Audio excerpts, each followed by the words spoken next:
Hello everyone, this is Puneet.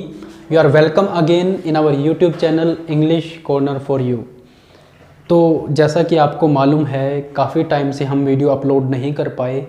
हमने जो last video upload किया था वो था वर्ब एंड इट्स काइंड्स। उसमें हमने आपको एक ब्रीफ में बताया था कि वर्ब क्या होती है, कितनी तरह की वर्ब्स होती हैं और इनका इम्पोर्टेंस क्या है। तो अभी हमारा जो आज का टॉपिक है वो रहेगा सब्जेक्ट एंड प्रेडिकेट। और मैं ये बता दूं कि कुछ स्टूडेंट्स की डिमांड थी कि हमें टेंसेस के ऊपर वीडियो एक मिल जाए। तो टेंसेस को समझने के लिए हमें जो चीज़ें ज़रूरत पड़ती है जिनकी, तो उनमें मैं 3 चीज़ें काउंट करता हूँ। एक तो सब्जेक्ट और ये प्रेडिकेट जो आपका आज का टॉपिक है। दूसरा how to frame a question, वो सीखेंगे तो आप टेंसेस में भी, बट मैं उसका एक अलग से आपको बताना चाहूँगा। और एक जो मेन है हेल्पिंग वर्ब्स, जो हमारी 24 हेल्पिंग वर्ब्स होती हैं उनका यूज़। तो ये चीज़ें मैं आपसे डिस्कस करूँगा। और एक अक्सर आपने सुना होगा कुछ लोग बोलते हैं कि इंग्लिश बोलने के लिए टेंसेस का आना ज़रूरी है या नहीं है, एक ये टॉपिक होता है। तो जिन बच्चों के पास इन्वायरमेंट है जहाँ पे इंग्लिश बोली जाती है तो उनको मैं नहीं मानता कि ज़रूरत है रूल्स की, हो सकता है।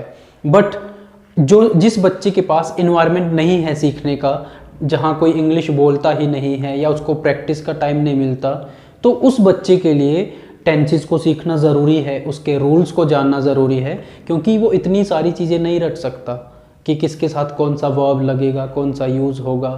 तो बेसिकली उन स्किल्स के लिए मेरे अकॉर्डिंग टेंसेस की नॉलेज होना ज़रूरी है, उसके जो रूल्स हैं उनकी नॉलेज होना ज़रूरी है। तो अभी मैं स्टार्ट करता हूँ अपना टॉपिक सब्जेक्ट एंड प्रेडिकेट।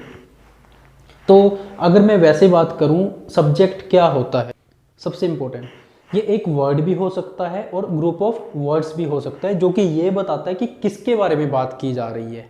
तो ये रहेगा हमारा सब्जेक्ट। दूसरा, अभी एग्जाम्पल में देखो, Sachin reads a book. Sachin क्या है यहाँ पर? सब्जेक्ट। और बाकी का जो पार्ट हमारा बच जाता है वो क्या कहलाएगा? प्रेडिकेट। तो इन सभी एग्जाम्पल्स में आपको मैं बताऊंगा कि कौन सा सब्जेक्ट है और कौन सा प्रेडिकेट है। वैसे मैं बता चुका हूँ, सब्जेक्ट को छोड़कर जो पार्ट बच जाता है सब्जेक्ट के अलावा वो हमारा क्या होगा? प्रेडिकेट। और प्रेडिकेट में क्या क्या होता है?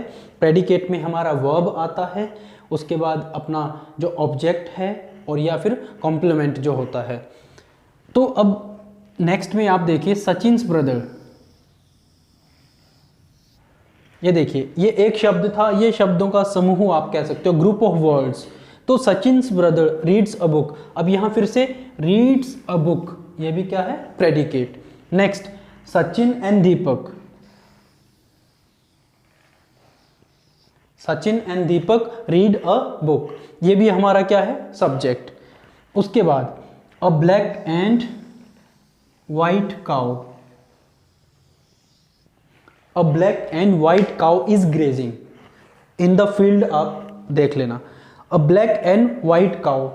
तो मैं एक चीज़ और बता दूं, मैं आपको सब्जेक्ट और प्रेडिकेट वैसे बता रहा हूं, बट ये सब्जेक्ट वर्ब अग्रीमेंट टॉपिक में भी आता है आपका, कि सब्जेक्ट के अकॉर्डिंग वर्ब यूज़ की जाती है। जैसे यहाँ आप देखिए अ black and white cow is है, और यहाँ देखिए अ black and a white cow, इसके साथ क्या यूज़ किया है हमने? आर। यहाँ यूज़ किया है इज। तो आपको सब्जेक्ट का ज्ञान होना क्यों ज़रूरी है? क्योंकि सब्जेक्ट के अकॉर्डिंग ही वर्ब यूज़ की जाती है। जैसे यहाँ इज लगा है, इज क्यों लगा है? अ ब्लैक एंड वाइट, हम यहाँ एक ही काऊ की बात कर रहे हैं जो कि ब्लैक एंड वाइट है। दूसरा, अगर फिफ्थ एग्जाम्पल देखें, अ ब्लैक एंड अ वाइट, यहाँ 2 काउज की बात हो रही है, एक तो जो ब्लैक है और दूसरा वाइट। देखो आर्टिकल भी लगा है दोनों के पहले, यहाँ सिर्फ एक आर्टिकल था ए, तो अ ब्लैक एंड अ वाइट, तो यहाँ 2 काउज की बात हो रही है इसलिए आर लगा यहाँ पर। तो सब्जेक्ट को छोड़कर जो पार्ट बच जाता है वो हमारा क्या होता है? प्रेडिकेट। तो आइए अब हम कुछ और एग्जाम्पल्स के थ्रू जानते हैं सब्जेक्ट और प्रेडिकेट को। कुछ और एग्जाम्पल्स आप देख लीजिए जिसमें आपको कुछ और चीज़ें भी क्लियर होंगी। जैसे मैंने लिखा पवन सिंग्स अ सॉन्ग, तो यहाँ जो पवन है ये हमारा क्या है, सब्जेक्ट। इसको छोड़कर बाकी जो पार्ट बच जाता है वो हमारा क्या बन जाएगा, प्रेडिकेट। इसी तरह यहाँ पे देखिए आप, हिज पेरेंट्स हमारा क्या है, सब्जेक्ट। और उसके बाद जो बचा हमारा आर वेरी हैप्पी, ये हमारा क्या हो गया, प्रेडिकेट। तो सब्जेक्ट प्रेडिकेट सब्जेक्ट प्रेडिकेट। अब यहाँ देखिए आई एम हैप्पी, अब ये देखिए आप अगर ऑब्जर्व करें इन दो सेंटेंसेस को, आई एम हैप्पी, अगर आप ध्यान से देखिए इसका एच कैपिटल है, तो इसका ये मतलब है कि मैं हैप्पी हूं, मेरा नाम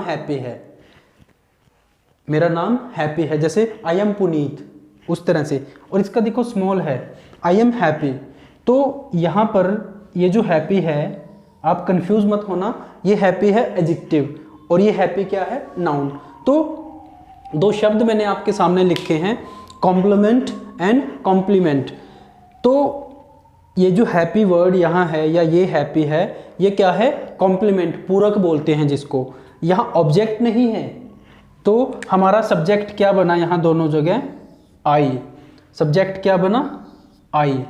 और हमारा जो प्रेडिकेट है वो बाकी का बचा हुआ पार्ट क्या है, प्रेडिकेट है। तो मैं आपको बेसिकली यहाँ दो चीज़ें बताना चाह रहा हूँ कि एक तो हमारा जो कॉम्प्लीमेंट है, मैंने बताया प्रेडिकेट में हमारा वर्ब होता है, ऑब्जेक्ट होता है और कॉम्प्लीमेंट होता है।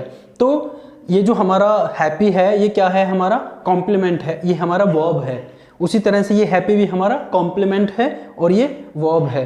तो सब्जेक्ट ये है और बाकी बचा हुआ पार्ट हमारा प्रेडिकेट है। तो इसी तरह, और ये जो कॉम्प्लीमेंट है, ये आपने सुना होगा कि मुझे उससे एक अच्छा कॉम्प्लीमेंट मिला, ये वो वाला है। तो इनका बस इतना डिफरेंस है, यहाँ ई है, यहाँ आई है, और इसमें कोई डिफरेंस नहीं है उस तरह से स्पेलिंग में। Next, my brother gave me a book. अब ये जो माई ब्रदर है ये हो गया हमारा subject, gave me a book ये हमारा हो गया प्रेडिकेट। अब ये जो गेव मी अ बुक है ये हमारा प्रेडिकेट है, जिसमें गेव क्या है, वर्ब है, मी क्या है, ऑब्जेक्ट है, और अ बुक भी ऑब्जेक्ट है। तो अब किसी सेंटेंस में टू ऑब्जेक्ट्स भी आ जाते हैं। तो ये दो ऑब्जेक्ट्स हैं, इनके बारे में आपको मैं फिर से बताता हूँ। तो ये सब्जेक्ट है, ये प्रेडिकेट है। तो आइए हम देखते हैं कि दो ऑब्जेक्ट हैं तो उनको हम क्या कहेंगे। माई ब्रदर है वो क्या है, हमारा सब्जेक्ट, और बाकी का जो पोर्शन है वो है प्रेडिकेट। तो अभी जैसे मैंने पीछे वाले एग्जाम्पल में आपको बताया कि ज़रूरी नहीं है कि हर सेंटेंस में ऑब्जेक्ट हो, कई बार हमारे पास कॉम्प्लीमेंट भी होता है। जैसे मैंने बोला आई एम हैप्पी, तो उसमें हैप्पी क्या है, वो ऑब्जेक्ट नहीं है, वो क्या है, कॉम्प्लीमेंट। तो इसमें देखिए हमारे पास मी और अ बुक दो ऑब्जेक्ट्स हैं, ये हमारा वर्ब है। तो मी देखिए और अ बुक, ऑब्जेक्ट्स हमारे पास दो तरह के होते हैं। एक है हमारा डायरेक्ट ऑब्जेक्ट। अच्छा, ऑब्जेक्ट किसको बोलते हैं, किसी वस्तु को एक तरह से। तो डायरेक्ट ऑब्जेक्ट, अगर कोई वस्तु है, थिंग है, जैसे अ बुक, तो उसको क्या बोलेंगे, अ बुक क्या है, एक वस्तु है, और उस वस्तु को क्या कहेंगे हम, डायरेक्ट ऑब्जेक्ट। उसी तरह अगर दूसरा ऑब्जेक्ट मी है मेरे पास, और मी क्या है, एक person, my brother gave me, मुझे एक बुक दी, है ना, तो मुझे मतलब अपनी बात कर रहा हूँ, तो मैं क्या हूँ, एक पर्सन हूँ। तो अगर पर्सन के लिए कोई ऑब्जेक्ट यूज होगा उसको क्या कहेंगे, इनडायरेक्ट ऑब्जेक्ट। तो ये डायरेक्ट ऑब्जेक्ट क्या होता है, एक वस्तु होती है, तो ये आपका अ बुक है, और इनडायरेक्ट ऑब्जेक्ट आपका पर्सन है, और वो क्या है, मी। तो आपको ये कब काम आता है, ऑब्जेक्ट्स, जब मैं इसको पैसिव वॉइस में कन्वर्ट करूंगा, इसका एक्टिव वॉइस को पैसिव, तो मैं क्या कहूंगा, a book was given to me by my brother. तो मैं अ बुक को, ऑब्जेक्ट को सब्जेक्ट की तरह यूज कर रहा हूं। फिर जब मैं मी को यूज करूंगा, इसका क्या बनेगा, I was given a book by my brother. तो एक्टिव पैसिव वॉइस में ये यूज़ होता है। तो आई होप आपको ये समझ आया होगा।